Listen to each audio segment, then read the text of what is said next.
So, with the winter 2025 anime season upon us, people are real excited about some things, and not so excited about other things. Because while shows like Solo Leveling, Apothecary Diaries, and Castlevania Nocturne are getting standing ovations as people adore every single episode that drops, that does not mean that the goodwill of the anime fan base is limitless. Because while yes, absolutely, a lot of good animated projects are coming out this season, I highly recommend season 2 of Castlevania Nocturne. It's maybe the best season of anything animated I've maybe ever seen in my life. There's also some projects coming out that aren't the best animated things I've ever seen in my life. And the IP that seems to be taking the majority of the hits from this season is none other than Sakamoto Days. Yes, Sakamoto Days, one of the most looked forward to anime coming out in 2025, is not crushing it right now. With websites like IGN giving the first episode a 6 out of 10, and the public perception of Sakamoto Days seeming to walk along that 60% line. But why? Why is Sakamoto Days, one of the most popular manga that's finally getting its anime adaptation,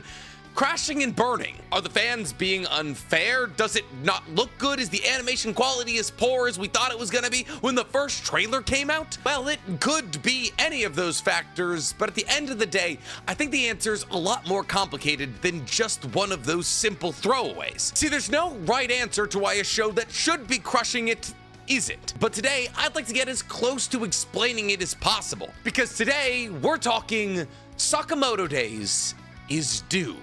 But before we get to reading the obituary of an anime that only has 2 episodes out, guys, please, for me, like this video, subscribe to the page, and hit that noti bell. Listen, I'd like to establish before we head too deep into this video that I am a Sakamoto Days weekly manga reader. I am on chapter 196 or 197 as of the time that this video comes out, waiting on a week-by-week basis for some of that more sweet former assassin timeline goodness. And while I'm not gonna sit here and say that Sakamoto Days is my favorite manga of all time, or even a top 5 manga of all time for me, it is absolutely a manga that deserves a good anime adaptation. 1, because of the contents of the story, and 2, because it's been close to a top 10 manga in popularity for the last 4 years. And for all intents and purposes, Sakamoto Days is just as popular a manga as Dandadan. And therefore, to me at least, Sakamoto Days deserves equal treatment to Dandadan in terms of an anime adaptation. But it doesn't seem to be getting that.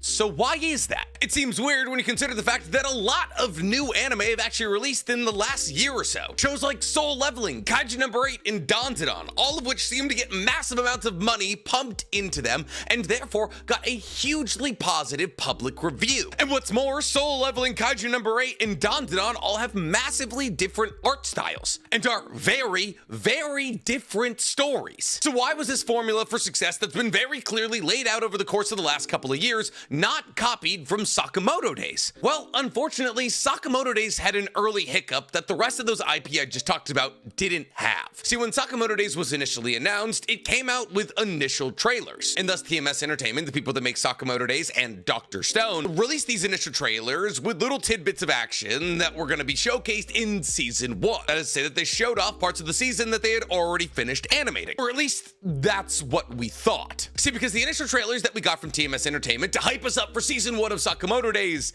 had the opposite effect. The animation looked chunky and dated, especially compared to other new IP that had released over the course of the last couple of years. And thus immediately, a lot of people who were initially excited for Sakamoto Days kind of wrote it off. See, unfortunately in the world of anime, there is so much content tailored to so many different wants and desires. And thus a lot of people don't give anime a shot if their initial perception of that anime is bad, because there's already anime out there that they love getting a season 2 or a spin-off, or new anime that managed to stick the landing of their initial trailers. And thus a lot of people either wrote off Sakamoto Days or went into the first couple of episodes with the preconceived notion that it wasn't going to look good. But immediately, those people should have been proven wrong, as when episode 1 of Sakamoto Days dropped, the animation quality was fantastic. Whether it was Sakamoto and Shin's battle inside of the convenience store, Sakamoto non-lethally knocking out a bunch of mafiosos who were trying to kill Shin, or the introduction to Taro Sakamoto back when he was in shape, cutting through thugs like they were butter and he was a hot knife. The animation quality, the choreography, the gore, and the direction in episode 1 were great. From an action perspective, people still hated episode 1. Like I said, IGN gives episode 1 a 6 out of 10, so what went wrong? Well, if the answer doesn't lie with animation, as the animation quality in Sakamoto Days is very good, well then, Where does it lie? Well, like I've already told you, it's a complicated answer, and an answer that I've had to wrestle with for about 2 weeks now, because as a Sakamoto Days manga enjoyer, I should be enjoying the anime.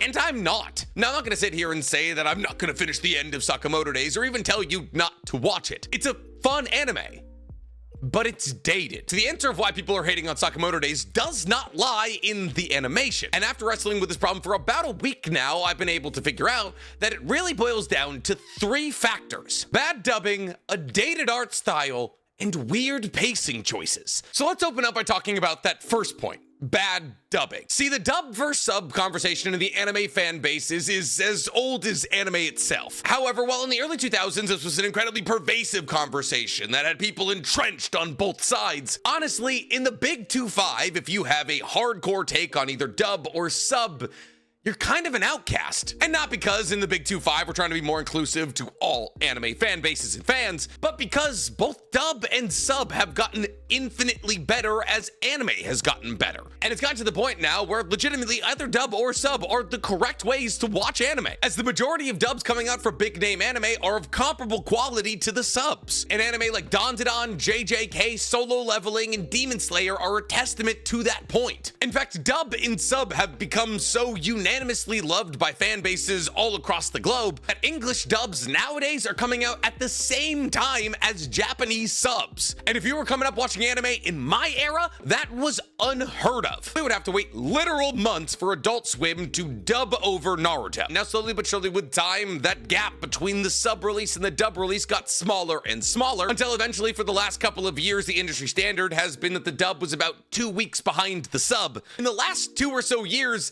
that has changed completely, as shows have begun to drop their dubs and subs simultaneously, proving once and for all that really fan bases are split down the middle on how they want to watch their anime. And listen, I'm gonna be straight up with all of you, I'm a dub watcher. I'm a sub enjoyer, but dub is just more realistic for me. I watch anime while I cook and work out, and sometimes scroll my phone because I'm brain rotted, and dub makes all of that substantially easier. And therefore, if an anime's got a dub, I'm watching its dub, and for the last couple of years, that has not been an issue. However, Sakamoto Days is the first time in literal years that I have actively switched over from the dub to the sub. One, because Sakamoto's gargly voice in English makes me really uncomfortable. And 2, because a lot of the character voices in the dub don't match up the characters in the show. And unfortunately, there's really no greater case of this than with my friend Fiction, who dubbed Son-hee, one of the assassins, the assassin with the circle blade. Now, Fiction did a good job delivering his lines, but Fiction's voice doesn't match the character that he's voicing. It takes you out of the immersion of watching the show, because every time Son-hee delivers a line, you're like, oh, that just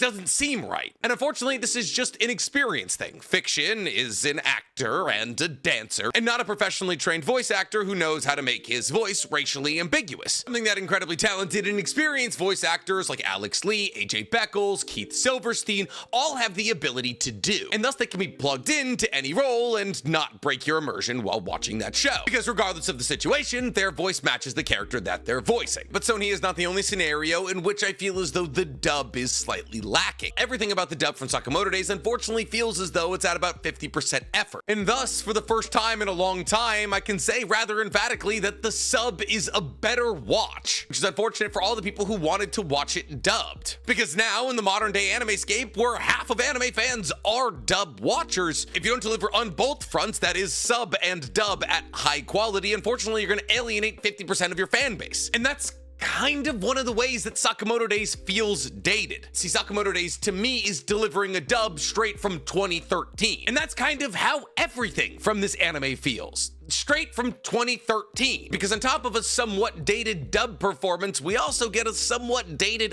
art style. See, before we dive into this, I want to establish that there is a big difference between art style and animation. Fluidity, choreography, frame rate, those all fall under the umbrella of animation. But color, how scenes are depicted, direction, so on and so forth, fall under the umbrella of art style. And that's why I can sit here and say that the animation of Sakamoto Days is good. I can't necessarily say the same thing for the art style. So the art style isn't bad, but just like with the dub, it feels as though it's straight from 2013. To elucidate this point in a way that makes sense, compare Sakamoto Days art style to all the other art styles from anime that dropped recently. Things like Dandadan, Castlevania Nocturne Season 2, Solo Leveling, even Kaiju number 8. If you look at the art style of Sakamoto Days comparatively to those other anime, you'll realize that Sakamoto Days is kind of the odd man out. And in no case is that more prevalent than the unfortunate reality that Sakamoto Days is running against Solo Leveling Season 2 and Castlevania Nocturne Season 2. Two of the most beautifully animated and directed seasons of anime I've ever engaged with. Because while all three of these projects are very well animated, Sakamoto Days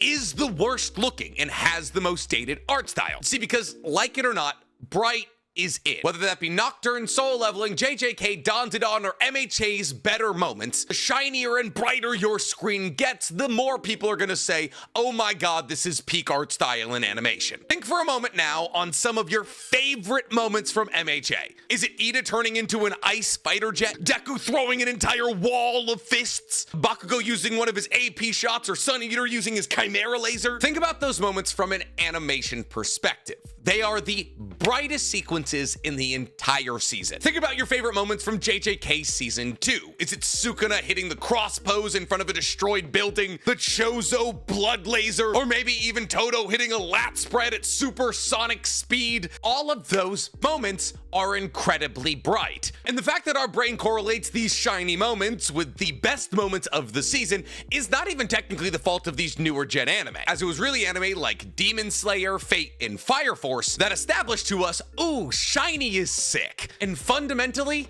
Sakamoto Days lacks shine. See, Sakamoto Days has the somewhat unfortunate combination of muted backgrounds, simple character designs, and one shade shadows. Now, if you don't know what I'm talking about when I say one shade shadows, compare this image of Nanami holding on to the hair of that femboy whose name I forget, and this image of Sakamoto in his skinny earlier days. The key difference you'll see here is that MAPPA uses a litany of different shades of shadows, or at least two at a time, to create a greater depth on the character, and the more depth you create on a character, the more intimidating they can be. Now, this is a high attention to detail, something that really only happens at the highest level of animation. And mind you, Season 2 of JJK was rushed. They were only able to do about 70% of the animation they wanted to do. But Sakamoto Days, which is apparently anything but rushed, as Season 2 is coming out 2 seasons from now in summer 2025, is only using one shade shadows. And while there's technically nothing wrong with this, as the manga itself isn't necessarily over detailed with its shadow usage, it does harken the story back to a time when all anime looked like this, which was the mid 2010s. In fact, you can actually pretty accurately compare this season of Sakamoto Days to Season 1 of The Devil is a Part-Timer, an anime that came out in 2013. And The Devil is a Part-Timer is a perfectly fine looking anime. I'm not saying that Sakamoto Days looks bad, but when you compare it to the anime that have been coming out alongside Sakamoto Days, its respective peers, unfortunately, it kind of pales in comparison. However, both the dub and the art style being relatively dated both pale in comparison to what I believe is the actual most important reason Sakamoto Days is not crushing it, which is the weird pacing choices. See, if I explained to you that Sakamoto Days was a story about a hitman who retires from being a hitman to run a convenience store, that would technically be accurate, but it would also be a disservice to this story. In the same way that if I told you that Spy Family is a story about a spy and an assassin and a psychic all living together under one house under the false pretenses of them being a happily married family, it would technically be accurate, but also do a disservice to Spy Family. Now, the reason that it's a disservice to both Sakamoto Days and Spy Family to describe these anime as just that, their most core messaging, is because what makes Sakamoto Days and what makes Spy Family so great is not their premise, but rather the characters in that premise and the hijinks they get into. Out of all of the new anime we've gotten the last 2 years, with the possible exception of Dandadan, Sakamoto Days is the most heavily comedy focused. It's objectively a silly story, in the same way that One Punch Man is an objectively silly story. But Sakamoto Days seems to be rather deliberately trying to cut that silliness out. See, because for those of you who don't read the manga, you'll have probably assumed that episode 1 and episode 2 seem pretty naturally linked, right? Well, yeah, the showrunners over at Netflix did a good job of tying episode 1 to episode 2 in a somewhat natural way. However, what you don't know as an anime-only watcher is the fact that between episode 1 and episode 2 of the anime is actually 2 whole chapters of content. Yeah, that's right. For some reason, the showrunners over at Netflix decided to skip chapter 2 and 3 of Sakamoto Days, jumping directly from chapter 1 to chapter 4. But why skip chapter 2 and 3? Does Taro Sakamoto do blackface in them or something? Nope, they're just 2 fun chapters that revolve around Shin and Sakamoto beginning their relationship as people who run a convenience store together. And the weirdest part about all of this, undoubtedly the most important moment from chapter 2 and 3, is the introduction of the idea of family rules that Taro Sakamoto doesn't kill because his wife forbids it. Now, we do get a little introduction of this family rules moment in the beginning of episode 2 when Aoi Sakamoto looks at Taro and goes, "Divorce, D-I-V-O-R-C-E, divorce." And then when Taro and Shin are battling against Sun and Bacho-Hee, we get a cut to a flashback where we see Taro bringing a present to Aoi, and Taro is covered in blood as he tells Aoi that he needs to keep killing people in order to afford presents to buy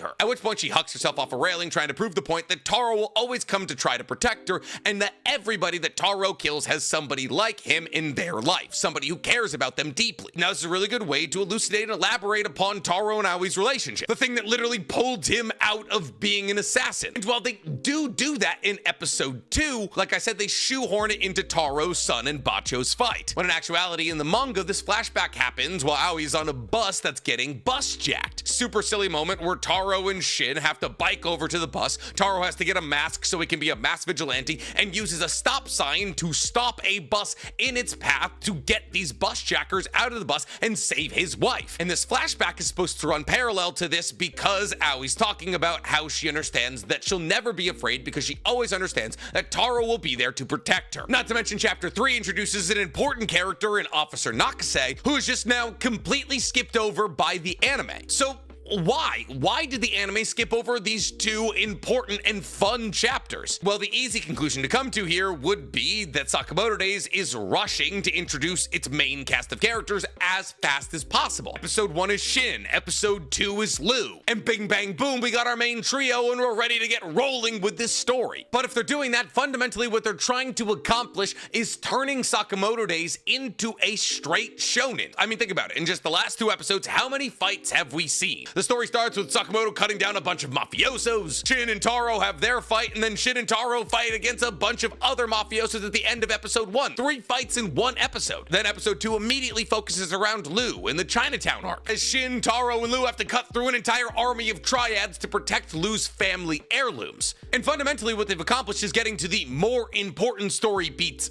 faster, but the price of the things that make Sakamoto Days not just another retired hitman story. There is a million retired hitmen stories. John Wick, Back in Action, the Netflix movie that literally just dropped. A retired hitman who keeps getting roped back into action is a trope so old that both Family Guy and Rick and Morty have done basically the same joke about it. And if you want to introduce the wrinkle that the hitman now no longer kills because they learn the value of life, that's just Rurouni Kenshin. So what separates Sakamoto Days from being a repeat of a story we've heard 1,000 times before? The characters, the comedy, the fact that the universe feels lived in, the dynamic relationships between these characters, and most importantly, Taro, as he's being forced into situation after situation after situation that would usually mean that he could kill, but because of the rules imposed on him by his wife, he can't. And that, to me, is what I've realized is my biggest problem with Sakamoto Days up until this point. Trying to turn Sakamoto Days into a generic shonen strips away all of the things that make Sakamoto Days great. By trying to go for mass appeal with Sakamoto Days, you take all of the life out of it and make it a soulless story that we've all consumed before. And so if we cut everything that's not necessary, you're cutting everything that makes Sakamoto Days a fun read. So while I literally hate to be a hater, if that's how the anime is going to be approached, it's not only not going to bring in a mass audience as they've already heard this story before, why would they watch it again? But it's also not going to appeal to the existing Sakamoto Days fan base, as the manga delivers more character growth and liveliness because the manga includes the whole story. But who knows, maybe the showrunners are trying to take a creative approach to the material that they're adapting, and they just wanted to introduce Lu and Shin before they got into the things that are identified as non-necessary. But the adaptation of those 2 chapters literally would have taken 1 episode or less. And if the showrunners at Netflix are so worried that their fan base is gonna run away from the anime because they adapted on episode 2 chapters from the manga that they identified as non-essential,